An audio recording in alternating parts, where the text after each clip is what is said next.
So our son Benjamin was born with an association called VACTERL, and it's an acronym. It's VACTERL, and it's 7 different conditions that are commonly associated. And all babies with this association don't have everything, but if they have 3 or more, they fall into this class, and our son has 6 of the 7. The V stands for vertebra. He has a tethered spinal cord, which at some point in his life will have to be addressed so it doesn't affect his growth, is what I understand. The A stands for anal atresia. He was born with an imperforate anus. The C stands for cardiac, I'm sorry. And we were so blessed that that's the one thing that he doesn't seem to have any issue with, but many babies do. The T and the E stand for trachea and esophageal. He had fistula between his trachea and esophagus, and his esophagus did not connect to his stomach. So those 2 major surgeries he's had to have in the first 3 months of his life. The R is renal, which he was born with 1 kidney, that's what that stands for. And the L stands for limb abnormality, and he has clubbed hands and missing thumbs.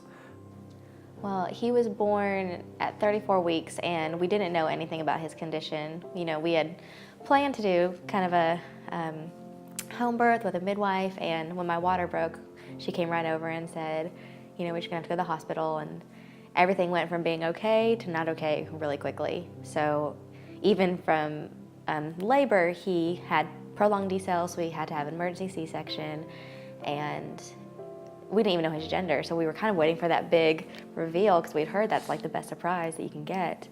And it went from, it's a boy, to something's not okay. And, you know, I'm out on the table and Terrell's over there talking to them, and they briefly gave us a rundown of what they thought might be wrong. And within the next 3 hours, he was up at Vanderbilt, and we were still in Columbia waiting for me to get discharged. And then over the course of the next week and a half, we continued to learn things about his condition. And so that was quite the couple of weeks right there. I've been up here mostly by myself during the week at the Ronald McDonald House, and Terrell and the girls come up on the weekends. And being a stay-at-home mom, your kids are used to spending all their time with you, and so that's been a pretty big challenge.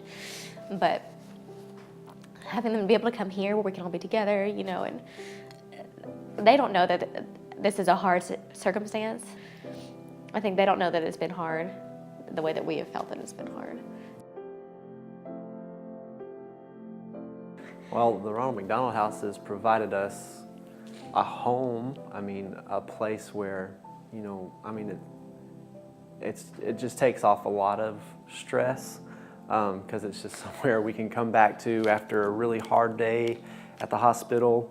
So we have good days, and we still have hard days, and, you know, we've had weeks where we've taken 2 steps forward and 3 steps back, and so there's highs and lows, but sometimes all on the same day.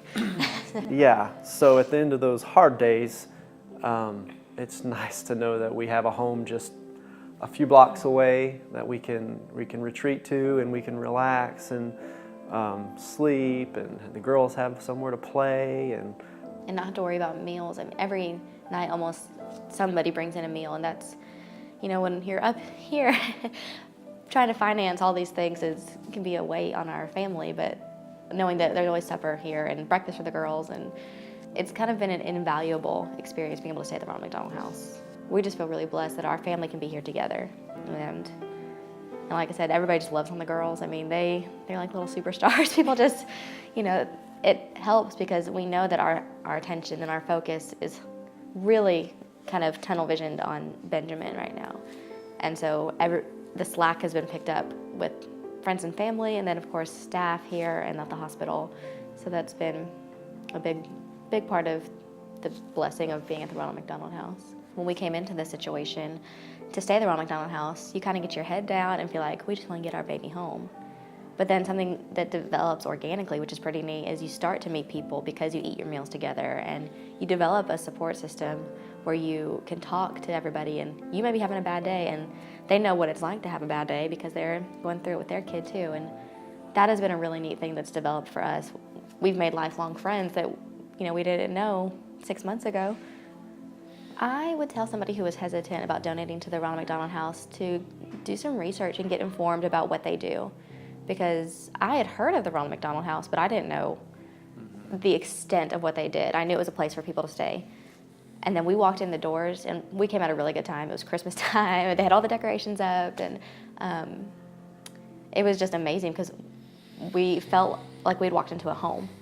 And we didn't know that they provided meals. We didn't buy one Christmas gift for our kiddos because people donated here and friends and family. And there was just so much that goes into keeping this place running and keeping the families feeling like you're gonna be okay.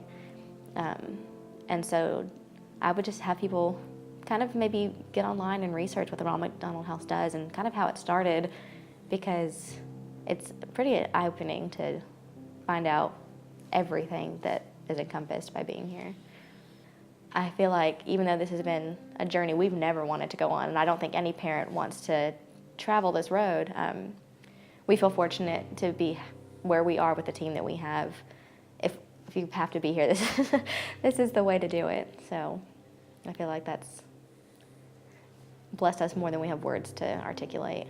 If you believe in giving and you believe in making a difference, then read a story or two, and especially if you can find out something that someone you personally know and could hear their story and how what they went through and how Ronald McDonald House blessed them, it could change your perspective, and it's a very worthy place to give to.